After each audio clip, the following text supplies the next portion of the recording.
नमस्ते आप सभी को हमारी यूट्यूब चैनल पहल एक आगाज में आप सभी का स्वागत है।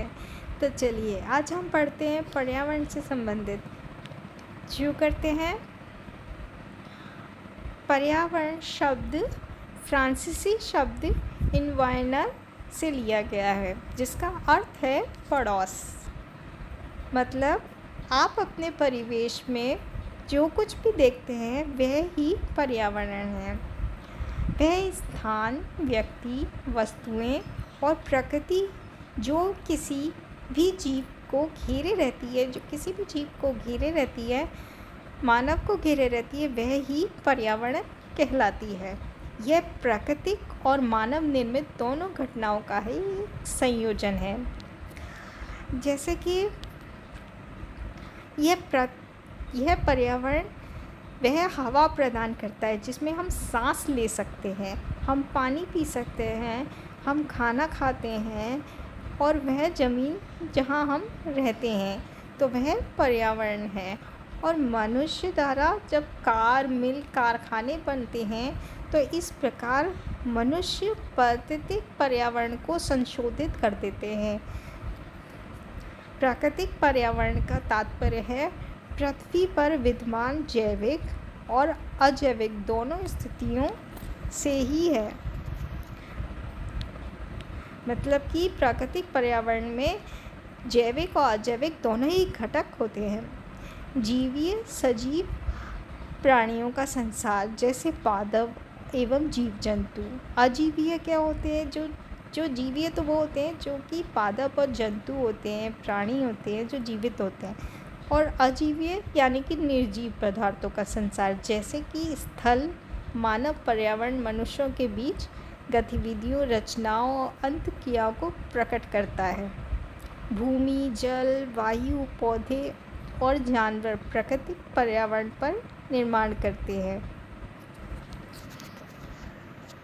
पृथ्वी के विभिन्न मंडल। स्थल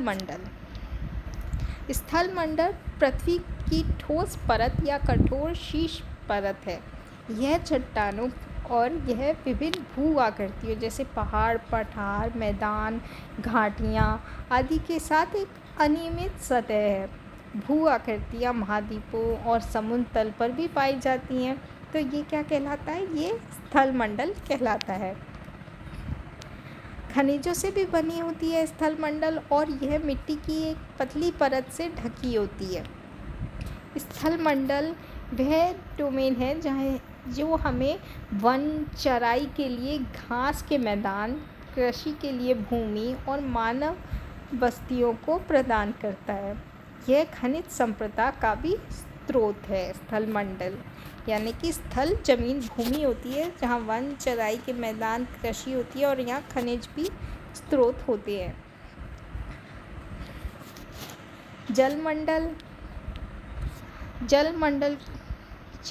जल के क्षेत्र को जलमंडल कहा जाता है। इसमें पानी के विभिन्न स्रोत और विविध प्रकार के जल निकाय जैसे कि नदियाँ, झीलें, समुद्र, महासागर आदि शामिल किए जाते हैं। उसे हम कहते हैं जलमंडल। अगला है वायुमंडल। वायुमंडल में क्या शामिल होता है? वायुमंडल वायु की वह पतली परत होती है जो पृथ्वी को घेरे रखती है। पृथ्वी का गुरुत्वाकर्षण बल अपने चारों ओर के वातावरण को धारण करता है। यह हमें सूरज की हानिकारक किरणों और चिलचिलाती गर्मी से भी बचाता है। इसमें कई गैसें होती हैं, धूल और जल वाष्प शामिल होते हैं। वातावरण में परिवर्तन से मौसम और जलवायु में भी परिवर्तन होता है। इसे ही वायुमंडल कहा जाता है, जिसमें वायु होती है। अगला है जीवमंडल। जीवमंडल में पौधे और जानवरों के साम्राज्य मिलकर जीवमंडल या जीवित दुनिया बनाते हैं। यह पृथ्वी का एक संकीर्ण क्षेत्र है जहाँ भूमि, जल और वायु जीवन को सहारा देने के लिए एक दूसरे पर पारस्परिक क्रिया करते हैं। जब तक भूमि, जल और वायु नहीं होगी तो जीवन को सहारा कैसे मिलेगा? इसलिए ये सहारा देते हैं और एक दूसरे पर परस्पर क्रिया करते हैं। अगला है पारिस्थितिक तंत्र क्या है? सभी पौधे, जानवर और मनुष्य अपने आसपास के वातावरण पर निर्भर करते हैं। अक्सर वे एक दूसरे पर अनुशासित हो जाते हैं। जब वो एक दूसरे पर निर्भर करते हैं तो वो पारिस्थितिक तंत्र कहलाता है। सजीवों के बीच यह संबंध, साथ ही जीवों के और उनके परिवेश के बीच संबंध एक परितंत्र का निर्माण करता है। बड़े वर्षावन, घास के मैदान, रेगिस्तान, पहाड़, झील, नदी, समुद्र और यहाँ तक कि एक छोटे से तालाब की पारिस्थितिक तंत्र हो सकता है। यह सभी जीवित जीवों के एक दूसरे के साथ और पर्यावरण के भौतिक और रासायनिक कारकों के साथ बातचीत द्वारा गठित एक प्रणाली है, जिसमें वे रहते हैं। सभी ऊर्जा और सामग्री के हस्तांतरण से सभी आपस में जुड़े रहते हैं। तो ये था आज के पर्यावरण के टॉपिक से कुछ महत्वपूर्ण बातें। तो फिर आपसे मिलेंगे अगले वीडियो में कुछ इम्पोर्टेंट टॉपिक के साथ। तब तक के लिए बाय बाय।